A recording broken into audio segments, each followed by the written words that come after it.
D block पढ़े थे आप लोग, देखिए।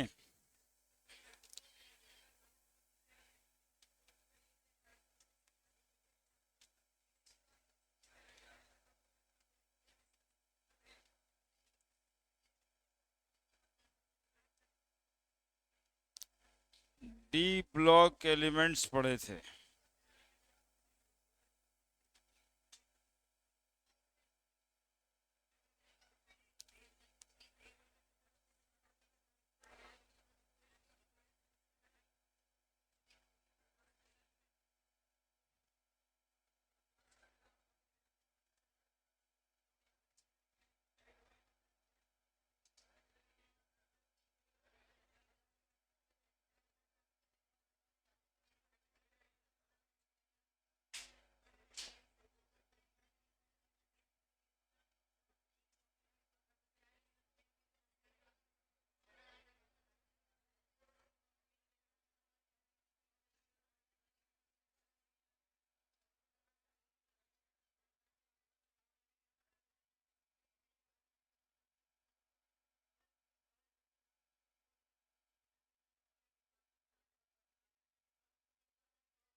आ गए सब यहाँ पे।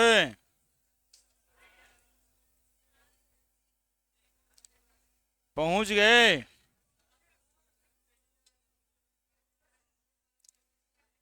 हल्ला शांत कीजिए ना।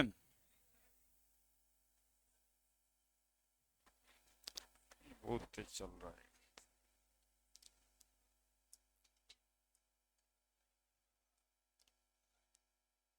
ठीक है। D block element consist of 3D 4D 5D 6D series. ये था डी ब्लॉक एलिमेंट, इसका इलेक्ट्रॉनिक कन्फिगरेशन। इसको 3D series, 4D series, 5D series में कन्वर्ट करते हैं। 3D सीरीज को first series of transition element कहते हैं। सेकेंड सीरीज को, मतलब 4D सीरीज को second series of transition element कहते हैं।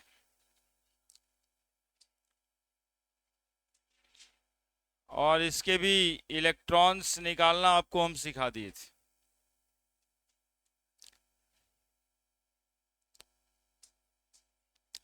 डी ब्लॉक में ही आगे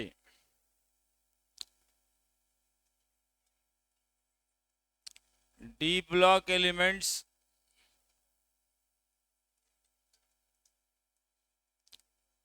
shows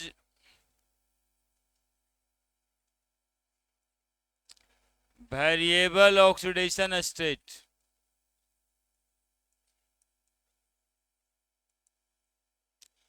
या वेरिएबल वैलेंसी।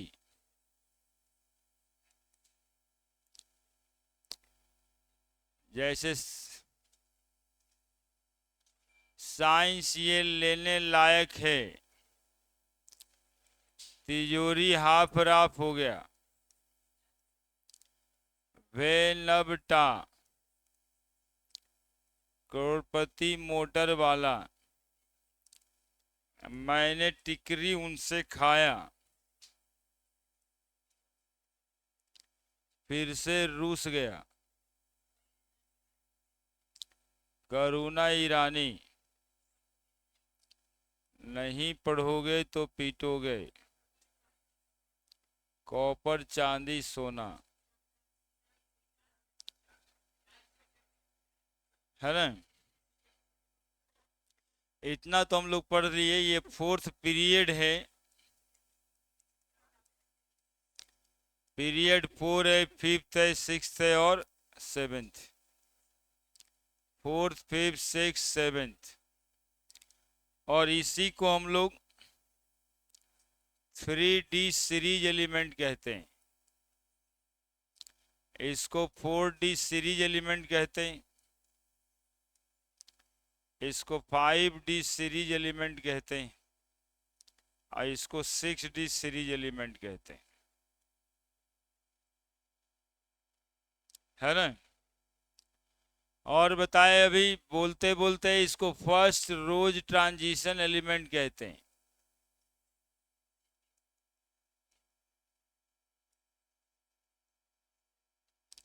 इसको सेकेंड रोज ट्रांजिशन एलिमेंट कहते हैं।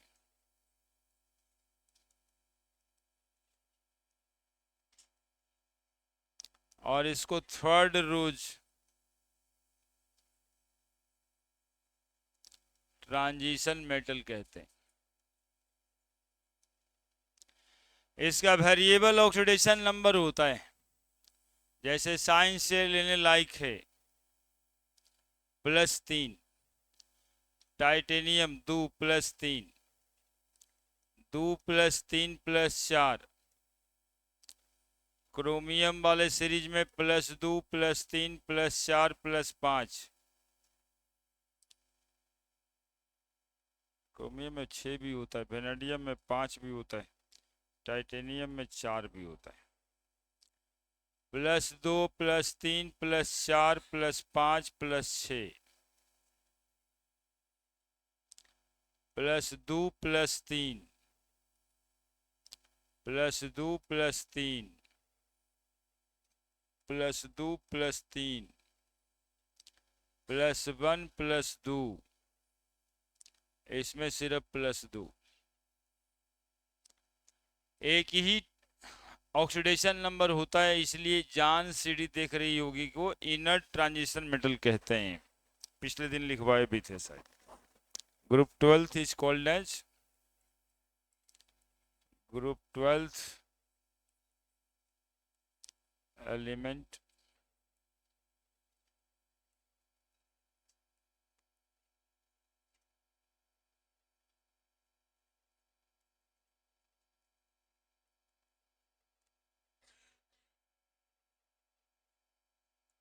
Inner transition metal. लिखिए जल्दी से, शुरू हो जाइए ना, सोचने का क्या है।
हो गया।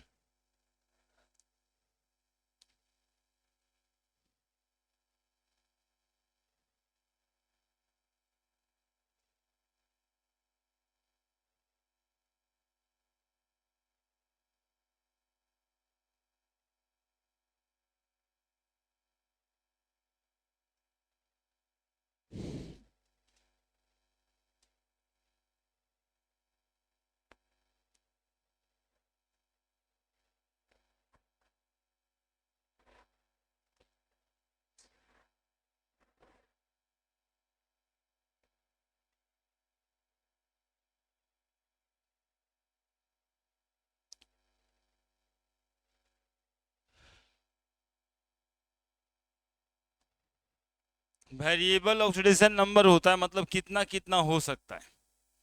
अब जैसे देखूं तो vanadium oxide VO लिखाएगा, V2O3 लिखाएगा, VO2 भी लिखाएगा और V2O5 भी लिखाएगा। एग्जाम्पल करके लिख दीजिएगा। तो जब VO लिखाएगा तो ऑक्सीजन का ऑक्सीडेशन नंबर -2, वेनेडियम का +2, +3, -2 +4, वेनेडियम -2 +5। ये बता रहे हैं कि वेनेडियम ऑक्सीजन के साथ VO बनाएगा, V2O3, VO2 और V2O5। यानी इसका एगो कोई फॉर्मूला फिक्स नहीं है, जैसे सोडियम ऑक्सीजन का कि Na2O, वैसे वेनेडियम ऑक्सीजन का एक फार्मूला फिक्स नहीं है। इसका तो VO भी बन सकता, V2O3 भी बन सकता, VO2 भी बन सकता, V2O5 भी बन सकता। जैसे आप लोग शायद पढ़ के आए हो कि आयरन ऑक्साइड का फार्मूला FeO भी होता है और Fe2O3 भी होता है। पढ़े थे ना, फेरस ऑक्साइड, फेरिक ऑक्साइड। तो यहाँ पे इसका ऑक्सीडेशन नंबर +2 है और यहाँ पे ऑक्सीडेशन नंबर इसका +3 है। तो +2 भी, +3 भी, +5 भी। एग्जाम्पल करके नीचे लिख दीजिएगा ताकि दिमाग में जाए कि वेरिएबल ऑक्सीडेशन स्टेट का क्या मतलब है।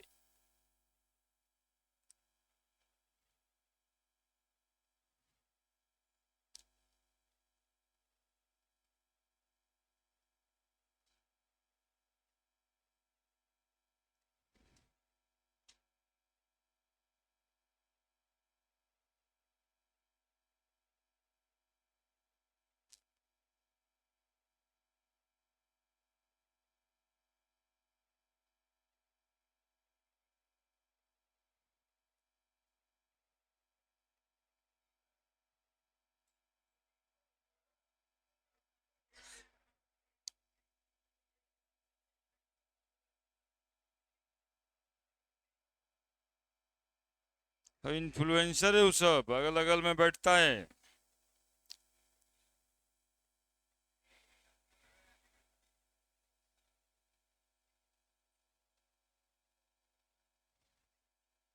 कहेगा हे अभी यहीं पे तुम लोग है जी, है गांव में नाच आ रहा है, तू यहीं पे है। तो बोलेगा सप्तमी को ना आएगा, बोला नहीं हमारे यहाँ चौथी से स्टार्ट हो गया। पता करो तुम्हारे गांव में भी ऐसे ही होगा। बदमाश है सब। चलिए अभी पढ़िए, पढ़ने का टाइम। अभी देवी का कृपा चरम पे है, इसलिए काम करिए, पढ़िए, है ना। हम लोग का काम यही है।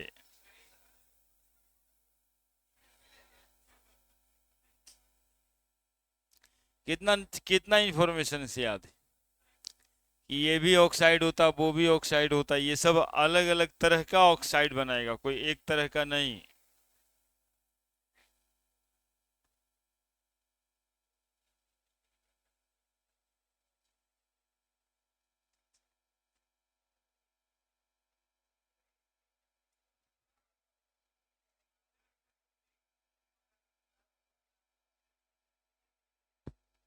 लिख दिया, लिख दिया। यहाँ एग्जाम्पल लिखवाएं, लिख दिए, एग्जाम्पल लिख दिए कि वो वेरिएबल ऑक्सीडेशन नंबर का क्या मतलब है, कि ये सब भी इस तरह के कंपाउंड बनाएगा।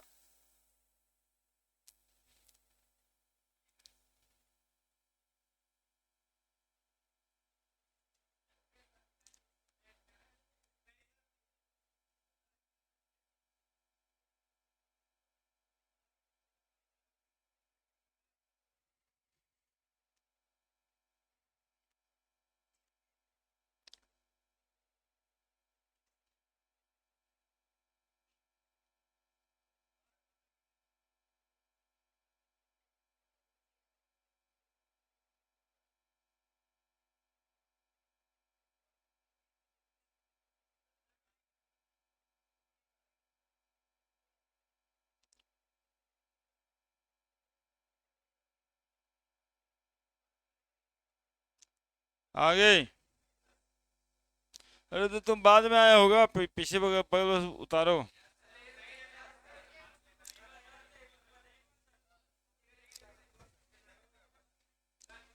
चलो चलो चलो, तो उतारो उतारो जल्दी से।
These metals are hard, malleable, having high melting point and boiling point.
क्या मेन काम यहाँ आकर के बतियाना था, पढ़ना पार्ट टाइम? क्यों दोनों को कर सुन में नहीं कर रहे? पढ़ाना पढ़ना पार्ट टाइम नहीं था, पढ़ना मेन काम था। बतियाने तो कभी कदार हो सकता था, क्या बहुत दिन से न मिले?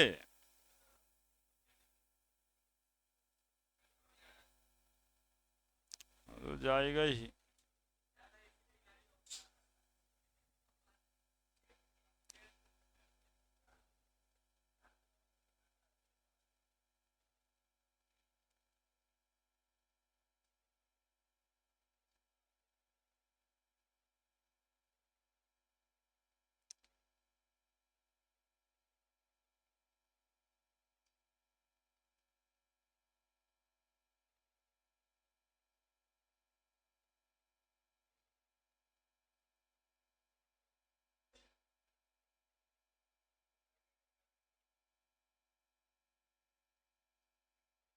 FeCN होल 6, ये ब्रैकेट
K4 बड़ी bracket FeCN whole 6, potassium hexacyanoferrate 2, Roman में 2 लिखा हुआ है।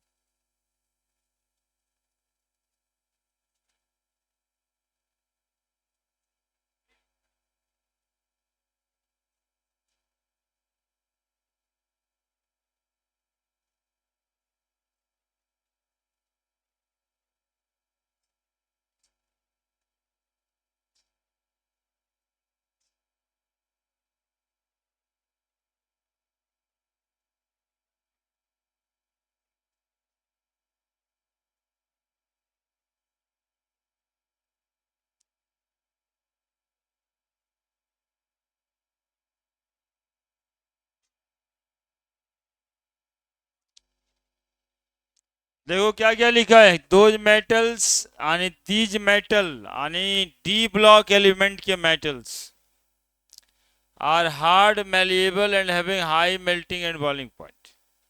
ये सब एलिमेंट्स जनरली हार्ड होता है, मेलिएबल मतलब पत्थर बना सकते हैं, इसका बॉइलिंग पॉइंट और मेल्टिंग पॉइंट क्या होता है, ज़्यादा होता है।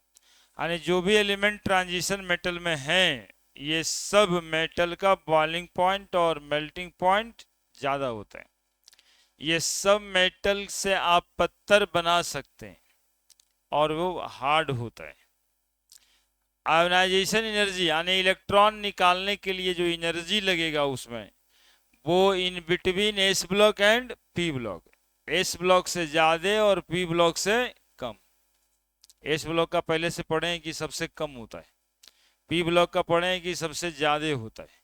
तो ट्रांजिशन एलिमेंट में इलेक्ट्रॉन निकालने की एनर्जी जो लगेगी वो एस ब्लॉक से ज़्यादा और पी ब्लॉक से कम।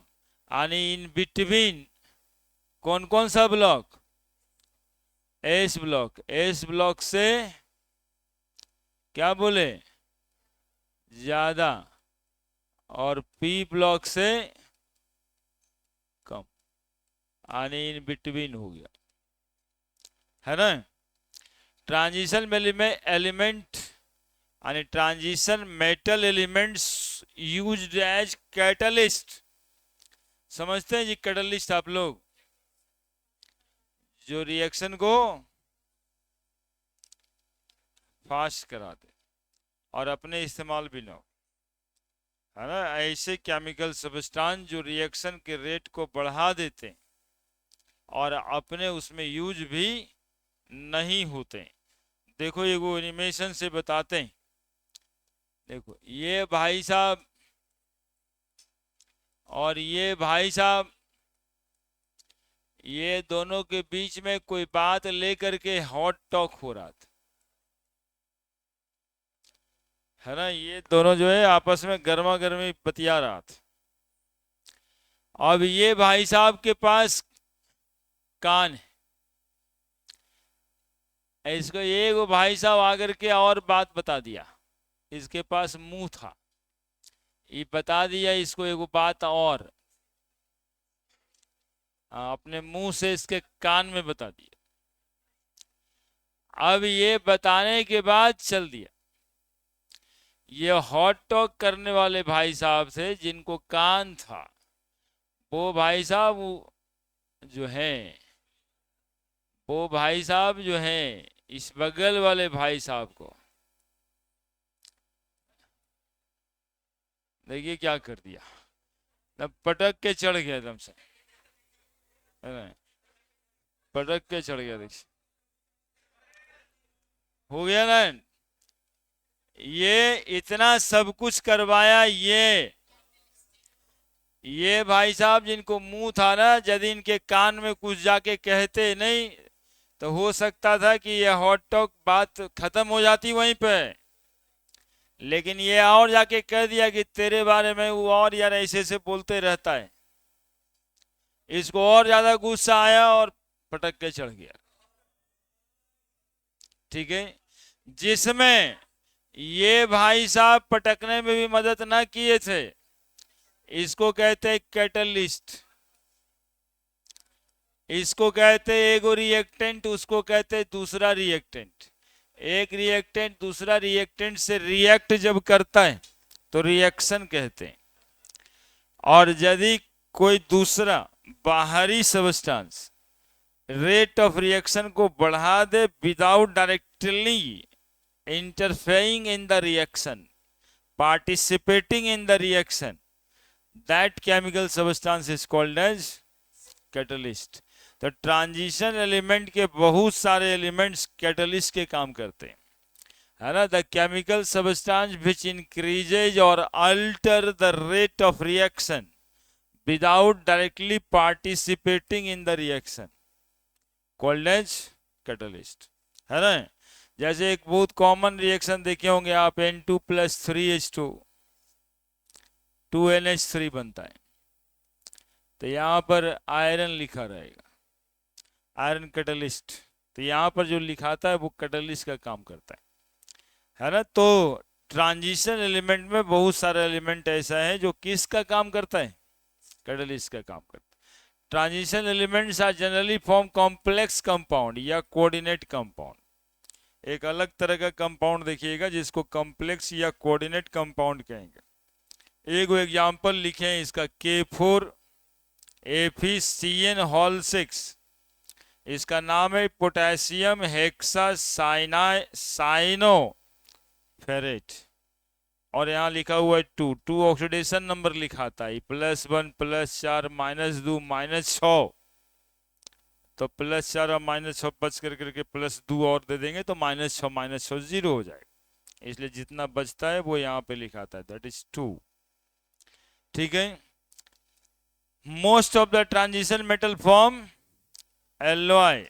जैसे आप जानते होंगे ब्रास और ब्रॉन्ज से ज्यादा बढ़िया कोई एलॉय है, कांसा पीतल, ब्रास, कॉपर + जिंक दोनों transition element, bronze copper + tin दोनों ट्रांजिशन मेटल। ठीक है, एक और कंपाउंड बनाता है ट्रांजिशन एलिमेंट्स,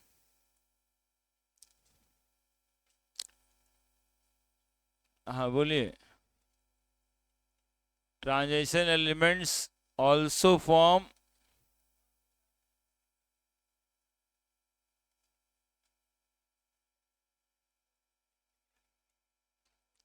इंटरस्टिशियल कंपाउंड।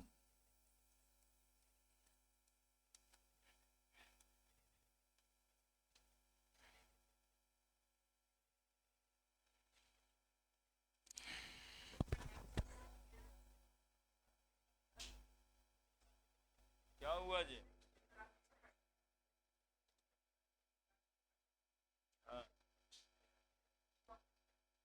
अरे मैं कहता टीन के साथ कोई और एलिमेंट वहां पे दिख रहा है? कौन दिख रहा है? तो कॉपर का नहीं एलॉय है वो। कांसा पीतल किसका एलॉय है पूछा जाएगा? कॉपर का। जो ज्यादा रहता है उसका नाम होता है ना? जो ज्यादा रहता है उसका नाम होता है।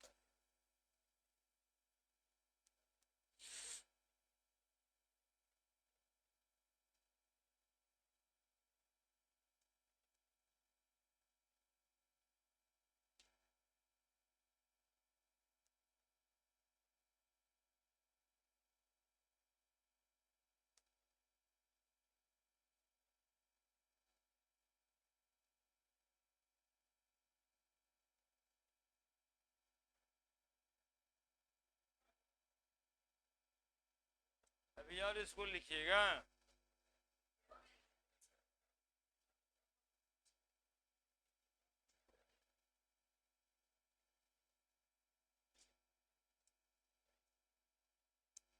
Transition element also form. देखिए यहां पे कैसा कंपाउंड है ये? Industrial compound. क्या होता है ये compound? Compound in which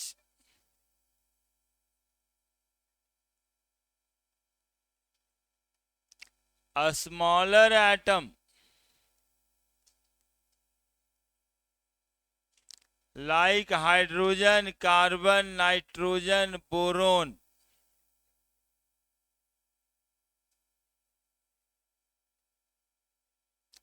trapped inside the voids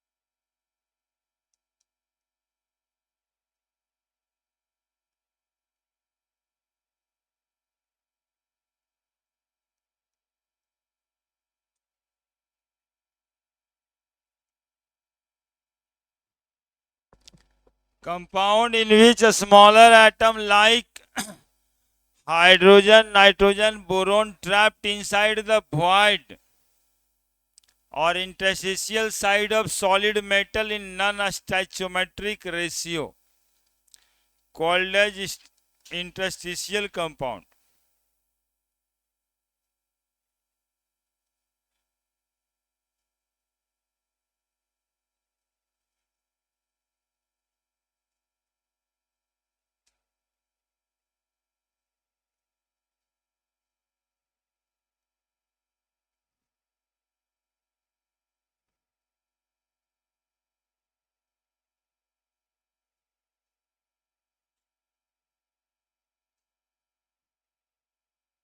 लिखिए जल्दी से एग्जांपल।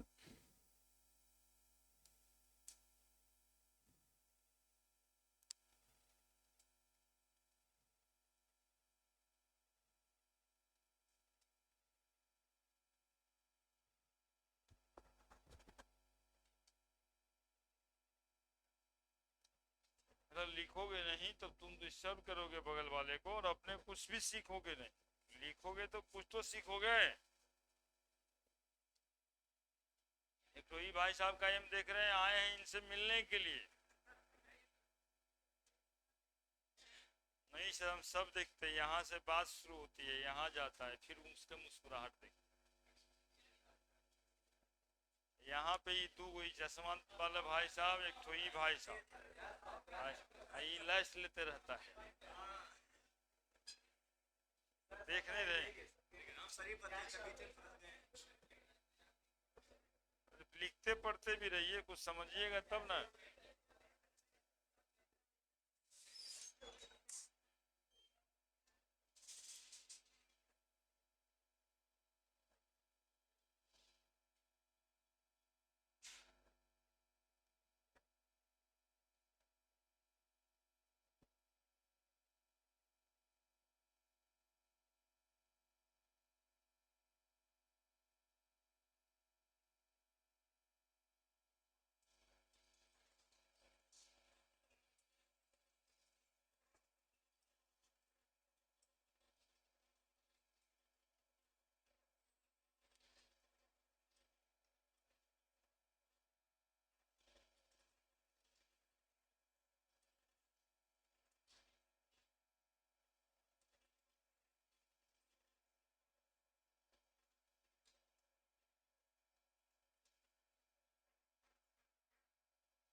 दिया है।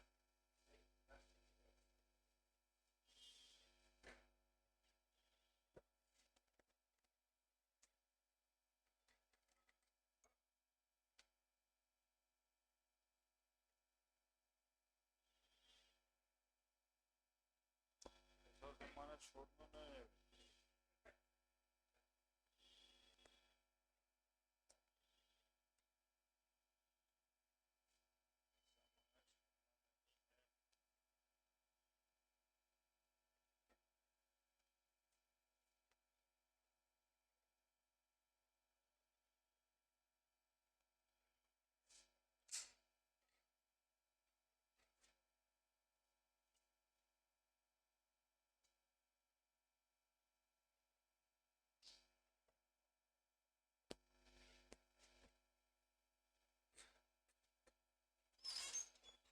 लिख दिया। देख रहा है, ऐसा कंपाउंड देखा होगा ApH 0.56, मैंने देखा है। वही बात हम बोल रहे हैं कि ये कंपाउंड नया तरह का कंपाउंड है, इंटरस्टिशियल कंपाउंड कहते हैं इसको।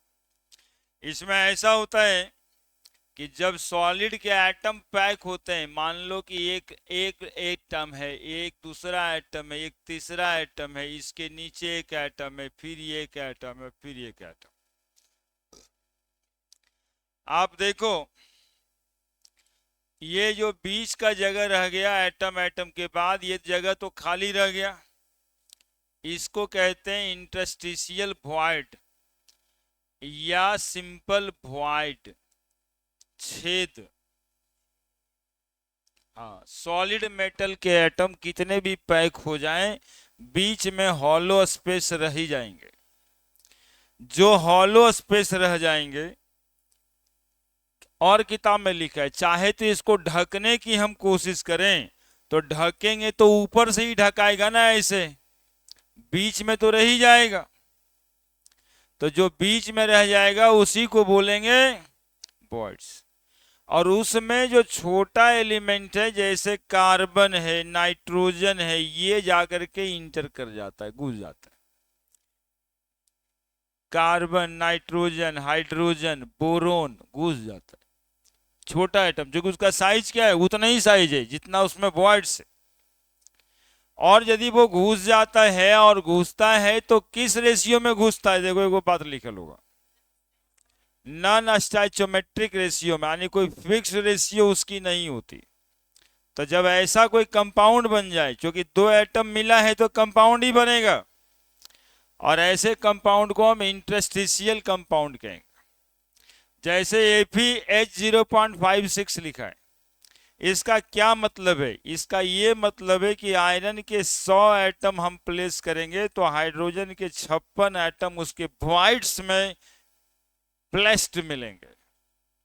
ठीक है, ऐसे कंपाउंड को इंटरस्टिशियल कंपाउंड कहते हैं। It is not a normal compound. अब देखिए आयरन 0.94 है, तो आयरन 94 कर लें तो ऑक्सीजन कितना हो जाएगा, यानी 100 एटम आयरन को प्लेस करने में, 94 एटम आयरन को प्लेस करने में 100 एटम ऑक्सीजन का घुस जाएगा, यानी वॉइड्स में। समझ रहे हैं बात? तो ऐसे कंपाउंड को हम कैसा कंपाउंड कहेंगे? इंटरस्टिशियल कंपाउंड कहेंगे। तीन तरह की बात यहां पर हम लोग देख लिए। एक तो ये कॉम्प्लेक्स कंपाउंड बनाता है, एक इंटरस्टिशियल कंपाउंड बनाता है, और एक खुद ही कैटलिस्ट के जैसा काम करता है। ठीक है, डी ब्लॉक के ये खास कैरेक्टर थे। क्लियर है कि और कोई बात? क्या बोले, समझ में आया ना? कि सॉलिड मेटल को कितना भी कंपैक्टली पैक किया जाए, उसके अंदर में क्या होता है? वॉइड्स होता है। Compound in which a smaller atom like hydrogen, carbon, nitrogen, boron trapped inside the voids. Trapped का मतलब फंस जाना, वॉइड्स का मतलब छेद। Of solid metal in non stoichiometric ratio. Solid metal के छेद में छोटे छोटे एलिमेंट्स जब फंस जाएं तो तो जो कंपाउंड बनेगा उस कंपाउंड को क्या कहेंगे? Interstitial compound. बस यही बताएं। कैटलिस्ट का काम करता है कॉम्प्लेक्स कंपाउंड बनाता है। नाउ द ए ब्लॉक, इसको तो हटा देते हैं।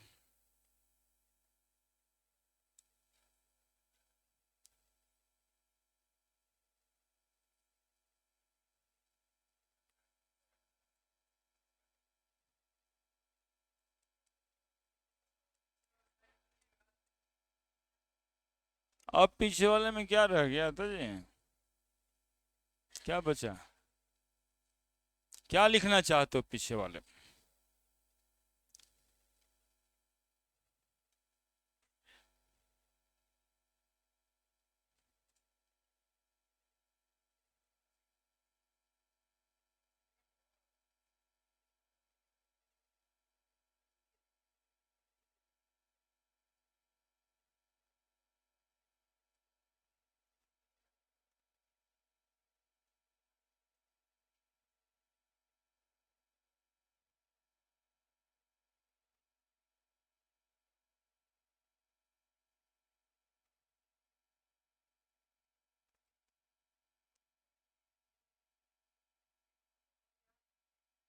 हो गया?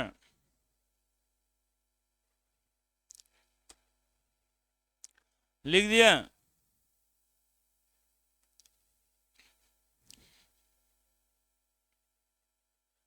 इंटरस्टिशियल कंपाउंड के लिए फोटो बना सकता था। A block element,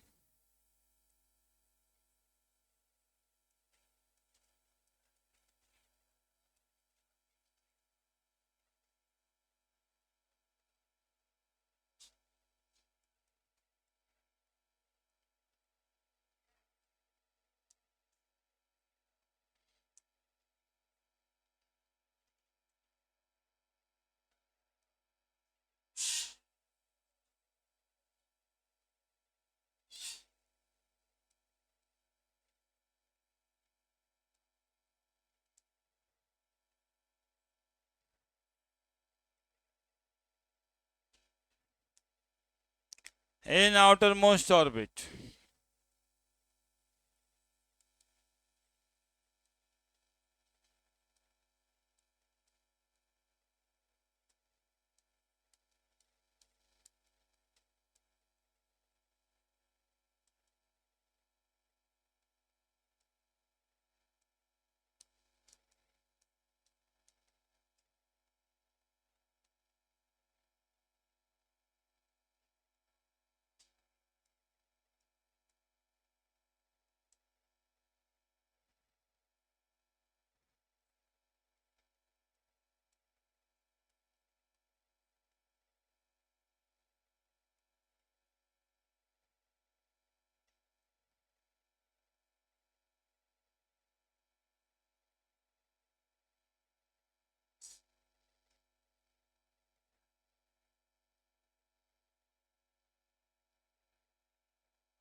zero or one दोनों।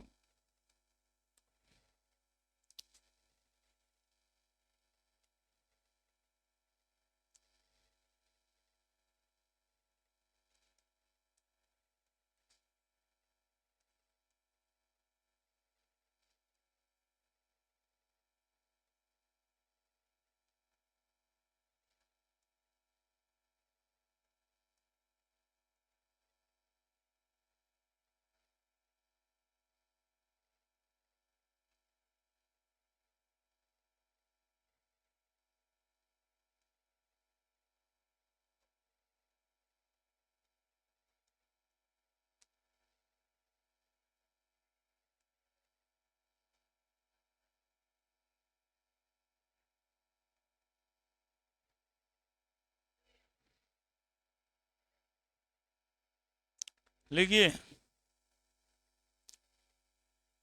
ए ब्लॉक का general electronic configuration NH2 N-1D, zero or one. N-2F1 से लेकर के 14 तक है ना, 1 से लेकर के 14 तक, यानी 14 ग्रुप होगा इसमें।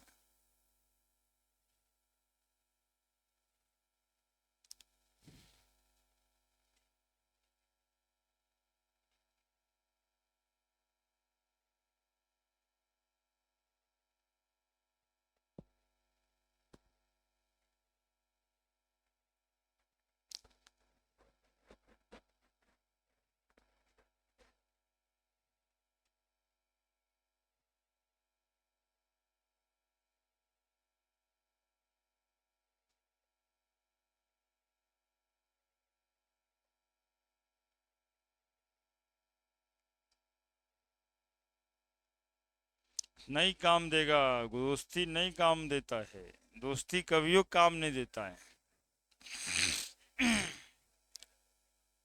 और इस समय का दोस्ती तो औरों काम नहीं देता है। कंपटीशन की भावना रहती है ना कि हम आईआईटी करेंगे कि करेगा, हर दूसरा आदमी सोचता रहता है कि भाई ये क्या करेगा, हम करेंगे। ठीक है, तो इसके चक्कर में ऐसा ना कि अपना लिखना पढ़ना भूल जाइए, लिखते पढ़ते रहिए। अपना दोस्ती जहाँ पे है वो सही है, लेकिन ऐसा नहीं कि सब कुछ खाना पीना छोड़ के दोस्त में सब कुछ हो गया।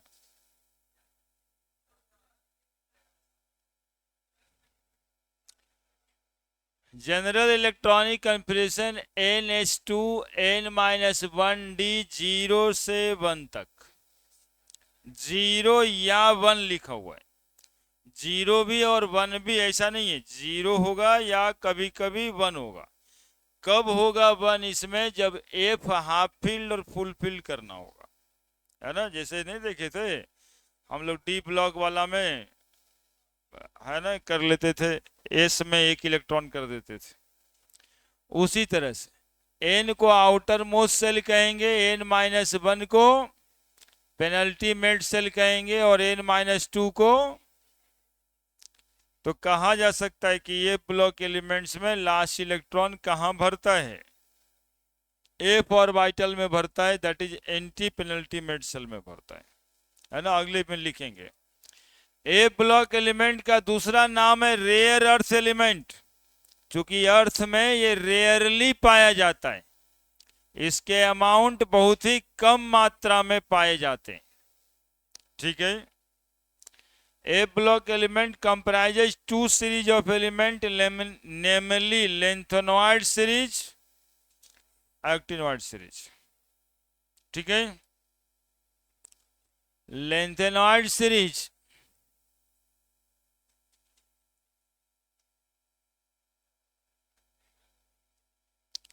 begins from cerium to lutetium.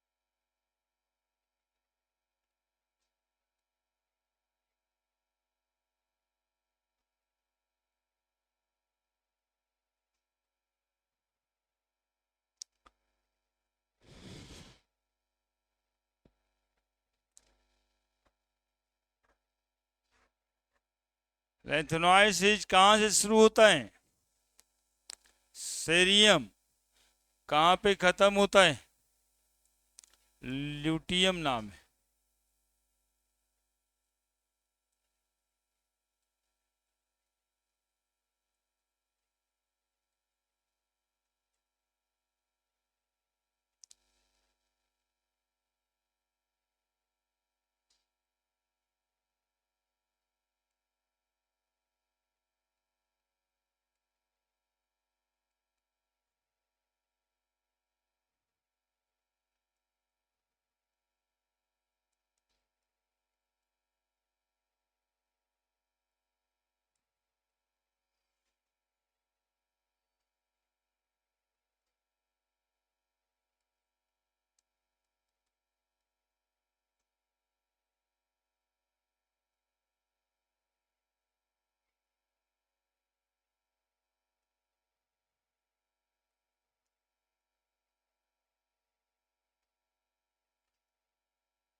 लिख दिया। Cerium 58,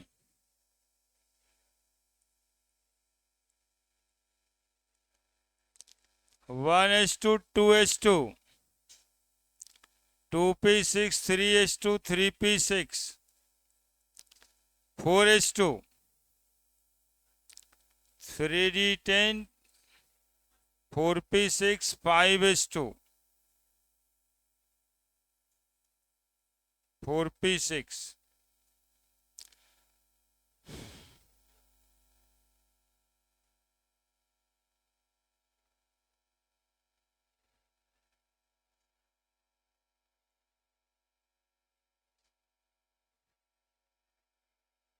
1:2, 2:2, 2p6, 3:2, 3p6, 4:2, 3d10, 4p6, 5:2,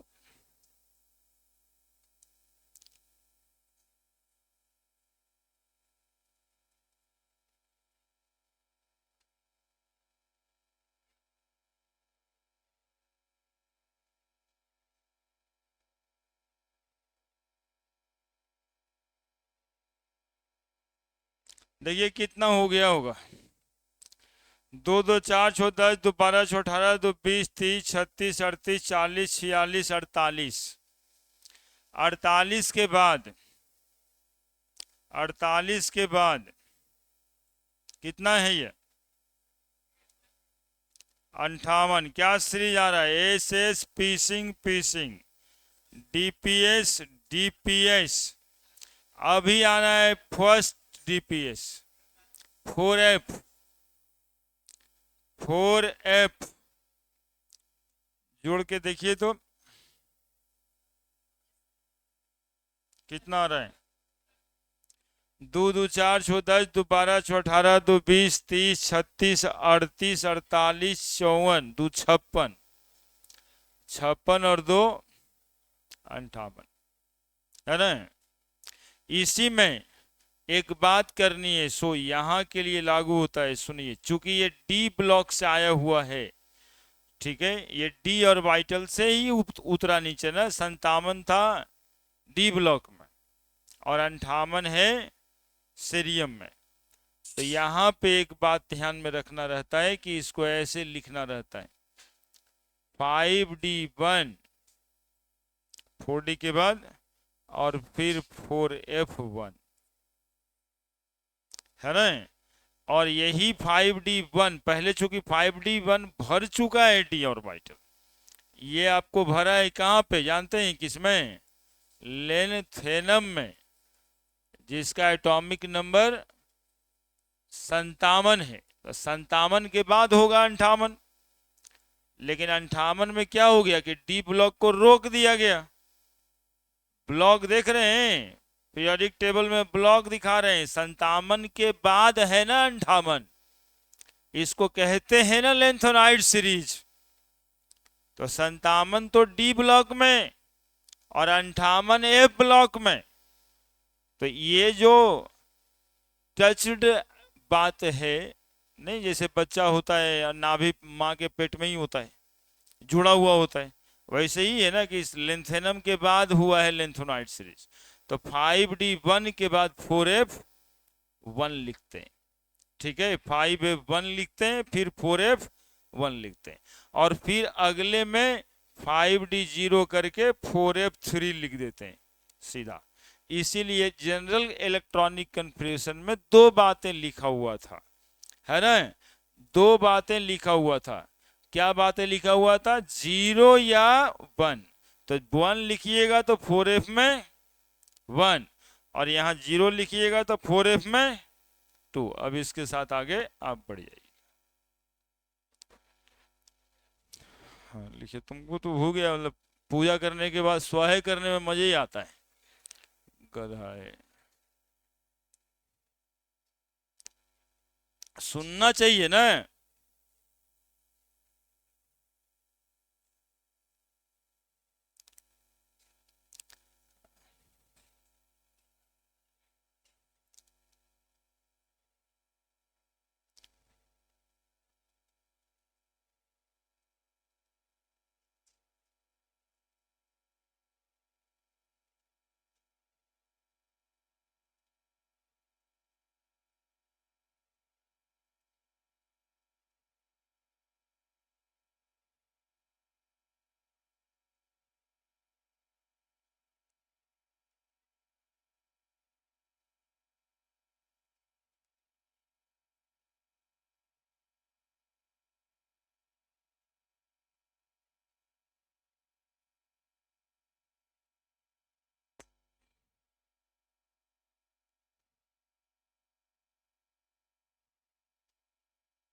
हो गया।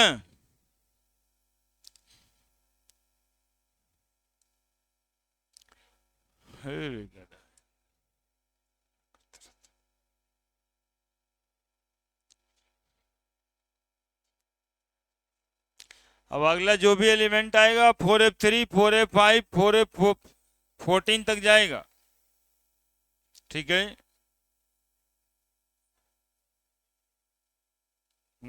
दोनों ठीक ही है। ऐसे लिखते हैं लेंथोनॉइड सीरीज से आया है इसके लिए, बाई शोइंग लेंथोनॉइड सीरीज, ऐसे लिख देते हैं डायरेक्टली। कोई बात है तो गलत नहीं है, इसका लास्ट वाला इलेक्ट्रॉन तो एफ ही में आया है, लेकिन पहले एगो डी में जाने के बाद आया है।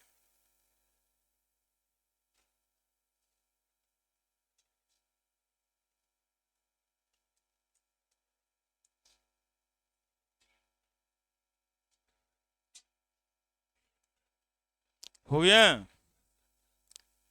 अब thorium 90 1s2 2s2 2p6 3s2 3p6 4s2 3d10 4p6 5s2 4p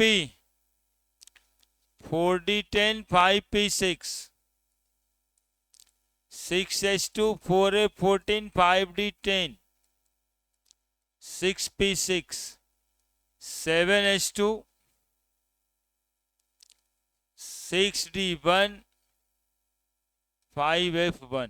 देखो तो जोड़ के, 2 2 4 10 2 12 18 2 20 30 36 38 40 46 48 48 4 48 10 58 4 62 6 66 10 76 2 78 79 81 10 छूट गया कहीं।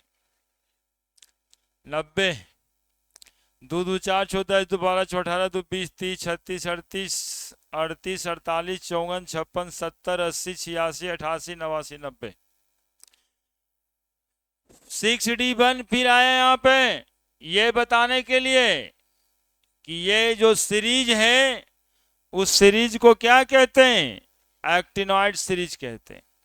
एक्टिनॉइड सीरीज यहां तक आता है, उसके बाद 5f1 एक्टिनॉइड सीरीज शुरू हो जाता है थोरियम से।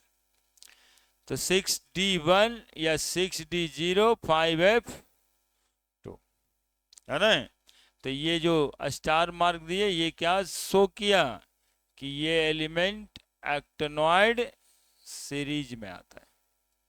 ये दोनों जगह पे कारण हम बताने की शुरू कोशिश ये कर रहे हैं कि लेंथेनॉइड सीरीज को लेंथेनॉइड सीरीज कहते क्यों हैं।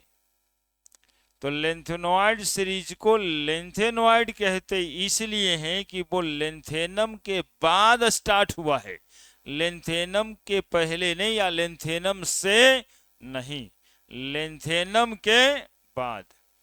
एक्टिनॉइड सीरीज को एक्टिनॉइड सीरीज क्यों कहते हैं, तो एक्टिनियम एलिमेंट के बाद स्टार्ट हुआ है। एक्टिनियम 6d में भर जाता है, उसके बाद 4 5 में भरने लगता है, यही बात लिखी।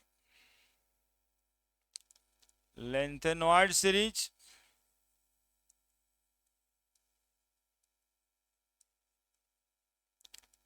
begins from cerium as it begin from element lanthanum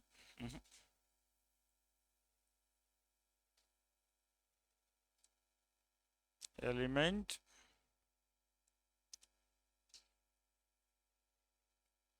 lanthanum begins from cerium as it begin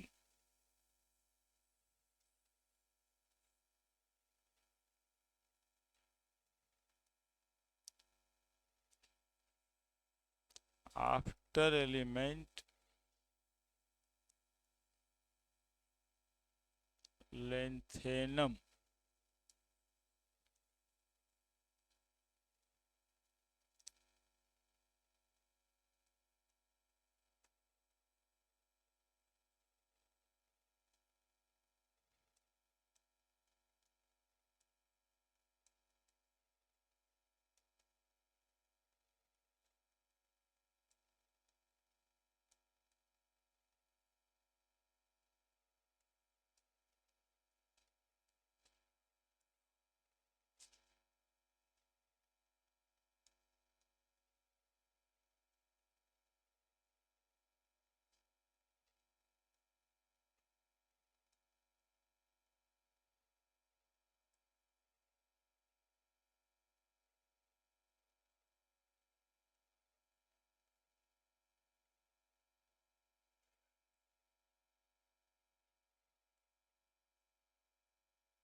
लिखिए।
लिख दिए।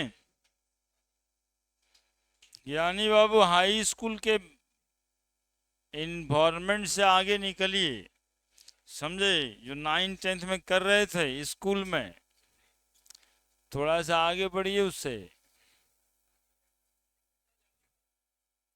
वहां रहता था 2 4 5 आपस में मिलके हो कहे,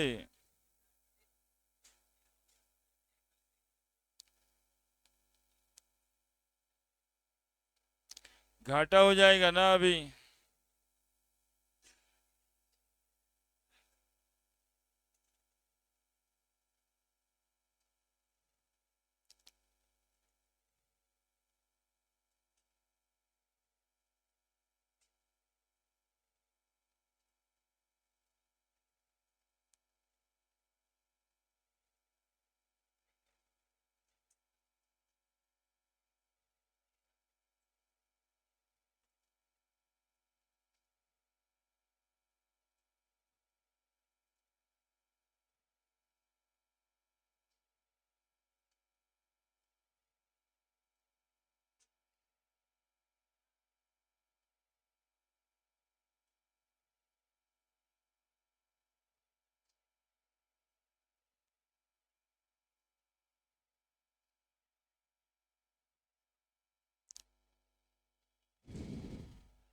लिखे।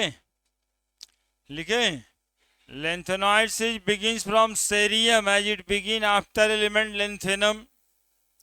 और कैसे शुरुआत हुआ वो दिखाए आपको कि डी में एक इलेक्ट्रॉन जाने के बाद एफ भरना स्टार्ट हो जाता है। चूंकि ये शुरुआत चूंकि ये लेंथेनम के बाद आता है, इसलिए इसको लेंथेनॉइड सीरीज कहते हैं। एक्टिनॉइड सीरीज शुरू कहां से होता है? थोरियम से। तो फिर एक्टिनॉइड सीरीज कहते क्यों है? चूंकि एक्टिनियम के बाद आता है। एक्टिनियम के बाद आने का मतलब है कि 6D भरने के बाद वो भरना स्टार्ट होता है ना? चूंकि कहा जाता है पीरियोडिक टेबल के डी ब्लॉक से निकल के ही ये ब्लॉक आ गया नीचे। और ये डिमेरिट भी है मोस्टली साहब को कि ये ब्लॉक को मेन बॉडी में जगह नहीं दिए, वो फुट ऑफ पीरियोडिक टेबल पे रख दिए, है ना जी? ऐसे 6D से बढ़ता तो मेन बॉडी में बढ़ता, लेकिन 6D से तो डी डी ही को भरना था 10, तो एफ कहां भरता?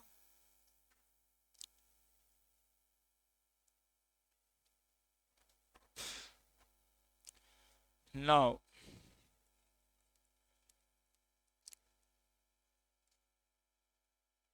A block elements are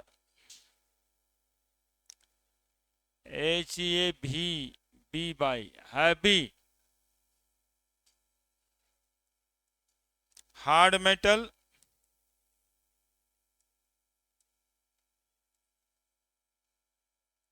hard malleable metal has high melting point and boiling point. A block element also form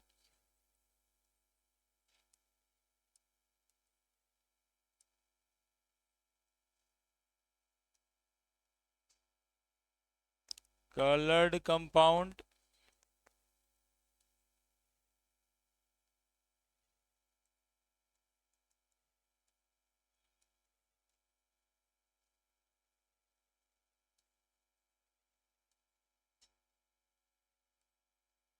also form complex compound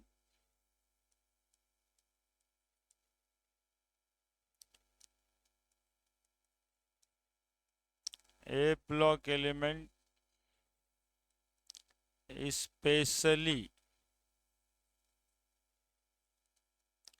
elements of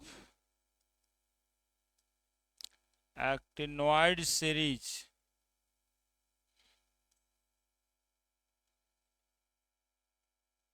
are radioactive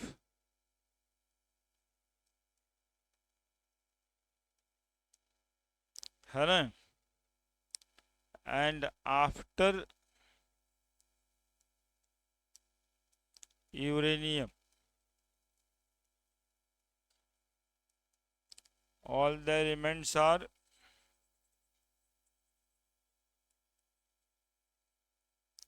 man-made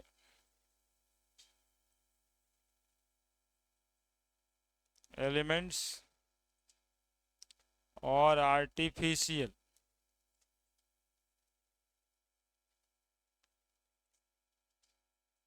elements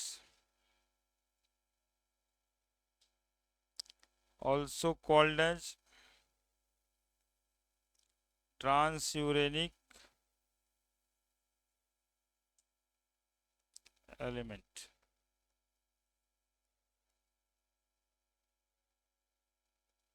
Generally formed by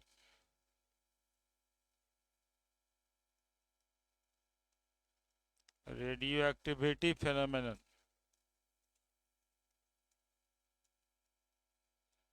हाँ बोलिए क्या है?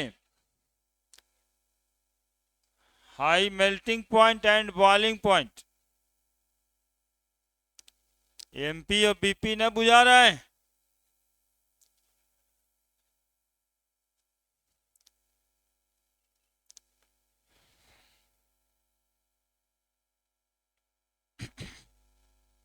MP और BP लिख देंगे तो मध्य प्रदेश और बिहार प्रदेश समझते हैं आप।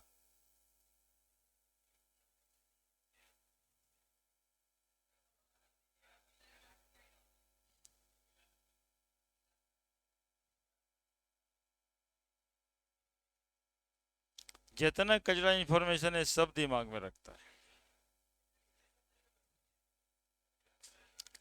जो यूजफुल इंफॉर्मेशन है उसको दिमाग में रखिए।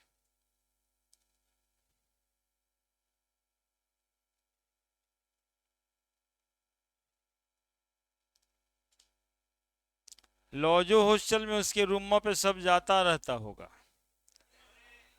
आई 11 बजे रात तक ही ऐसी कुछ कुछ बोल के हंसते खेलते कट जाए रास्ते में बात करता होगा।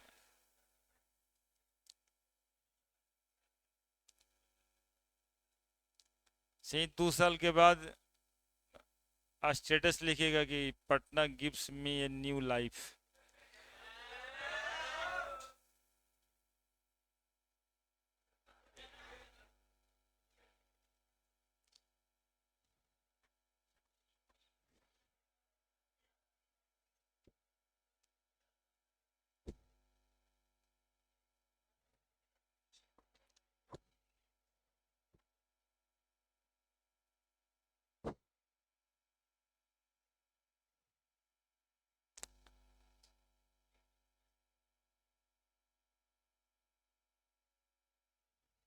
डिमेरिट्स लिखाना है, ये सब तो सब गुण में आया।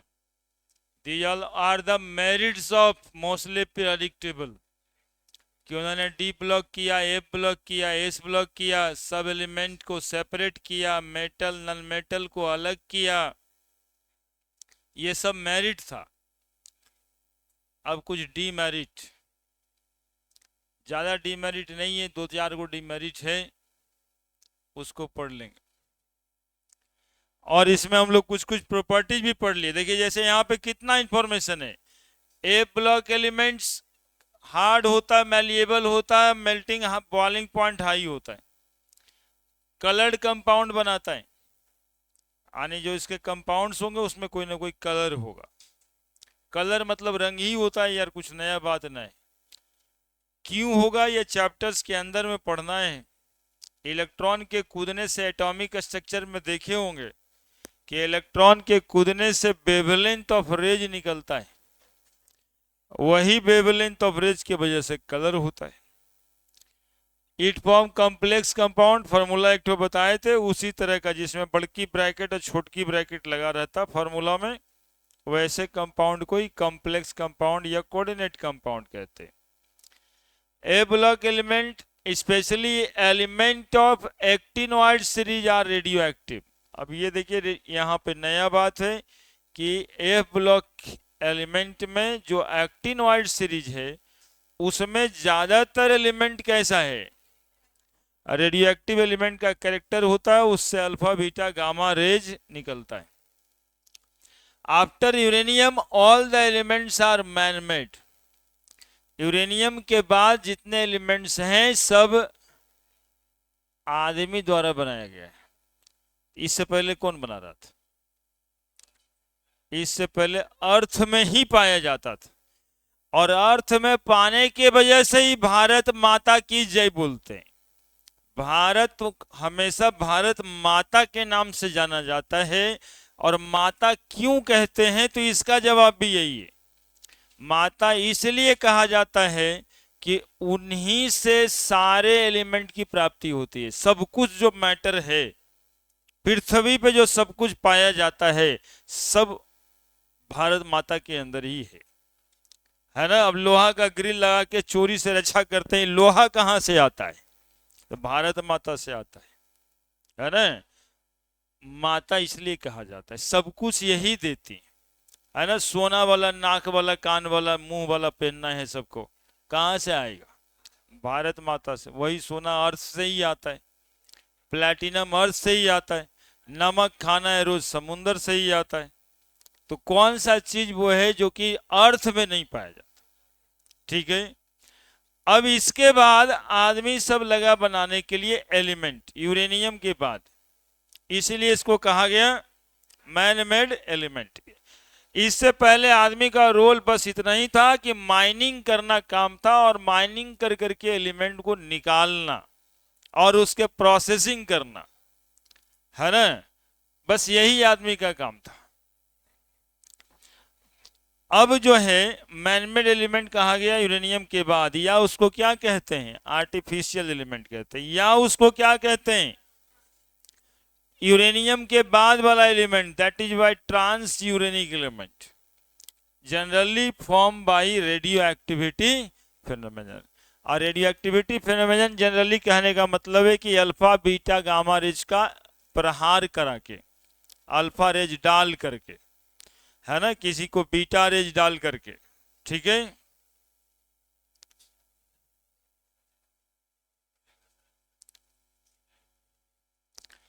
Demerits of Moseley's periodic table.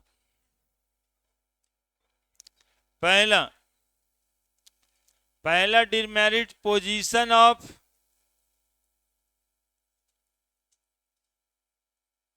Hydrogen. Position of hydrogen, देखो अभी हाइड्रोजन लिथियम सोडियम के जगह पे रखा हुआ है पहले वाले ग्रुप में। इसको डीमेरिट में इसलिए लिखते हैं कि इसको फ्लोरीन क्लोरीन वाले ग्रुप में रख देते तब क्या दिक्कत था। अभी इसको ग्रुप 1 में रखे हुए हैं, ग्रुप फर्स्ट में और ग्रुप 17 में रखते तो क्या दिक्कत है? तो दोनों के पास कुछ तर्क है। बोले पहला में रखने में आपको क्या दिक्कत? बोले सर दिक्कत है, लिथियम और सोडियम मेटल है, हाइड्रोजन नॉन मेटल है। पहला दिक्कत तो ये है ना। बोलिए तो रखे काहे के लिए? तो रखे इसलिए कि लिथियम भी एक इलेक्ट्रॉन लॉस कर सकता है, हाइड्रोजन भी एक इलेक्ट्रॉन का लॉस कर सकता है, दोनों की एक प्रॉपर्टीज मिलती। तो कहते ग्रुप 17 में रख देते, फ्लोरीन क्लोरीन की तरह नॉन मेटल भी हो जाता। अब फ्लोरीन क्लोरीन एक इलेक्ट्रॉन गेन करता है, हाइड्रोजन भी एक इलेक्ट्रॉन गेन करता है ना। तो ये एक position of hydrogen anomalous position कहा जाता है। ऐसे पोजीशन को कंट्रोवर्शियल पोजीशन है ना। एकदम से गलती नहीं है, कंट्रोवर्सी है, मतलब यहां भी रख सकते थे तो वहां भी रख सकते हैं, है ना। यहां रखना यदि गलत नहीं है तो वहां रखना भी गलत नहीं। तो controversial position of hydrogen, controversial. लेकिन आपको क्या जानना होगा कि कंट्रोवर्शियल है क्यों? Controversial position of hydrogen in periodic table, hydrogen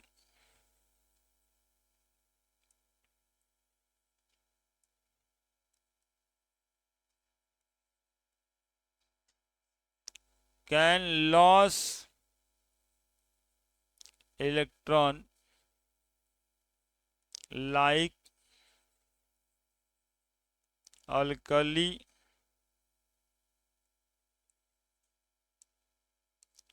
earth metal, so they place with them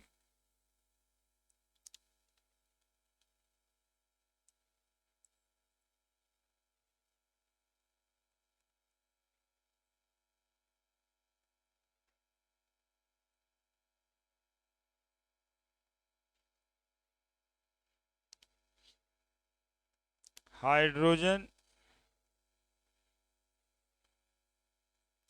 can also gain an electron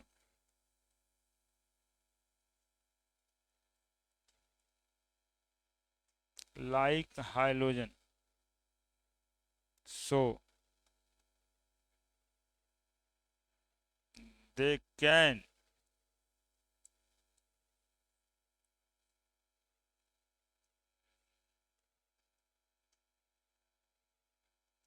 may place with them।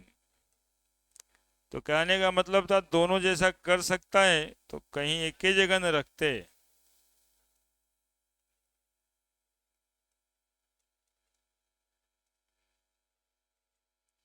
पूरे कहानी में लेस रहता है तुम लोग, जिसको यहां मौका लग जा रहा है वही रह रहा है। इससे अपने घाटा हो जाएगा बच्चा, ये बात पता चलेगा कुछ दिन के बाद। हम लोग क्या चाहते हैं कि ये बात तुमको पता ही न चले, पता तो चलता ही है आज न कल, है ना। जब 2-3-4 साल गुजर जाता है, बेरोजगारी की परीक्षा देते हैं, जानते हैं कैसे? ऊपर से सनलाइट, नीचे से रोड, और जो सेंटर जहां जाता है वो सेंटर वाला लोग लाइन लगा के बच्चा को खड़ा कर देता है 1 घंटा। नहीं तो घूम के देखिए जहां जहां ऑनलाइन सेंटर है, क्या हालत है बच्चा का। परीक्षा 12 बजे से, खड़ा है 9 बजे से। आना तो गांव से कल पहले ही एक दिन तो फूटे पे सुतना है, या स्टेशन पर, या सेंटर के सामने रोड पर। अब सोचिए कि कितना दिक्कत है, उस सोच के देखिए। जनरल कंपटीशन का जो जनरल हाल है वो यही है। इसलिए इसलिए कहते हैं नित्य का दिन जाके देखिए,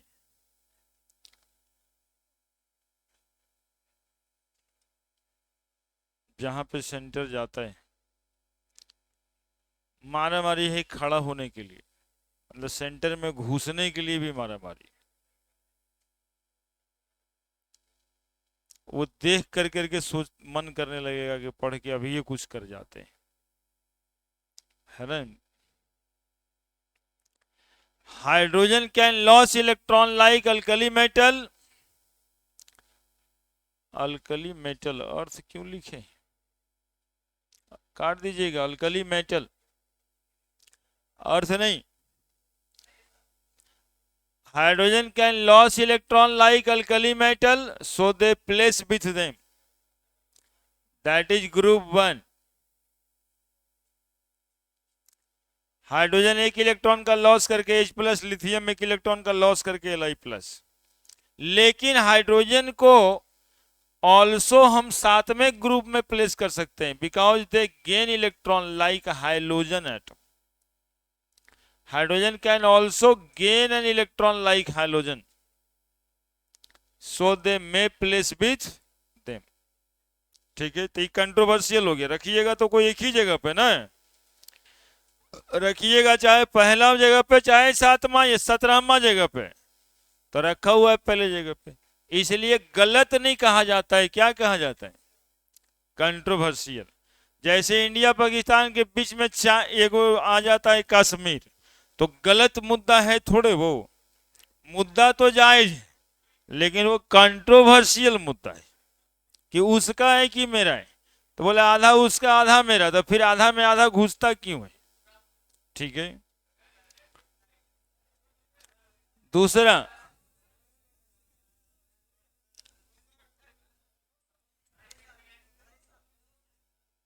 दूसरा डिमेरिट है, there are no position given to the isotopes of the element. हाँ, डिमेरिट लिख रहे हैं दूसरा। डिमेरिट नंबर तीसरा, they place a block element at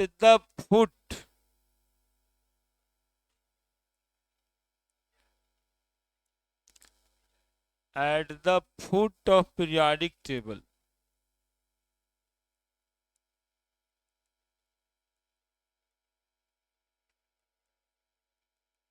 that is there are no position given it in main body of the periodic table. They place A block elements at the foot of periodic table. A block elements को periodic table के पैर पे रख दिए। That is there are no position given it in main body of periodic table के main body में इसको जगह नहीं दी, ये डिमेरिट है। हो गया।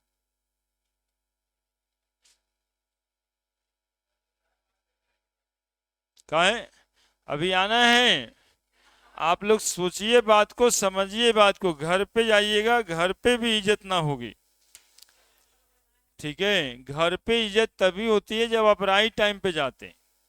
आप पहले चले जाइएगा, पूछा जाएगा छुट्टी हो गया था। देखो जब जाओगे तो एक ही बात पूछा जाता है, छुट्टी हो गया क्या, और आप बोलोगे झूठ, पहला ही बार में झूठ बोलोगे, छुट्टी हुआ था नहीं, लेकिन कहोगे हाँ हाँ हो ही गया था। जैसे ही बोलोगे हाँ हो ही गया था, वैसे ही सामने वाला समझ जाएगा कि हुआ नहीं था, ये चल आया है। नहीं, वो तो झूठे बोल रहा है, एक दो बच्चा इन्फ्लुएंसर होता है। क्लास है अगले दिन, अगले दिन आइए, क्लास है।